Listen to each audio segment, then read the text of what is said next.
AI-enabled drone self-navigates in flight over Sydney Harbour. By DroneLife staff writer Ian M. Crosby. From Sydney Harbour's Goat Island, an AI-enabled drone launched from a docking station, maneuvering around buildings and pylons before detecting the Harbour Bridge in the foreground. This marked the first occasion in which the Skydio Dock, an ultra-smart docking station, had been deployed in Australia.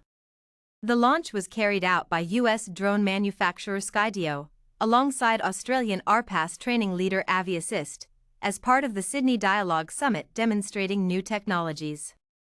The Skydio Dock is capable of flying a drone in a 5-kilometer range and to within 11 centimeters of a foreign object, resulting in increased efficiency within industries such as agriculture, mining, and transport. Although not required, an individual can monitor the drone's stream remotely from anywhere in the world. It was only a matter of time, said Aviassist's Ross Anderson. The drone was able to work out there were certain structures in the area and fly around them. It's not autopilot, it's AI. It was the drone summing up its surroundings and saying to itself, hey, I can fly here, I can't fly there. AI-enabled drones are expected to have nearly limitless potential applications. Skydio already has clients within the transport and mining sectors, as well as the ADF. AI-enabled drones will be seen as teammates, not tools, Anderson says.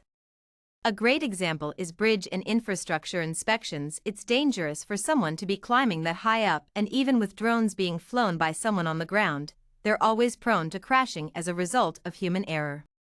A drone that can fly itself would make less mistakes than a person, and that raises the safety bar. In the event of a car crash, an AI-enabled drone could quickly fly over and survey the scene and relay critical information to first responders as they do their much more important job, which is helping the people involved, Anderson continued. Drones have been flown remotely and beyond visual line of sight for a while, but this takes it to the next level.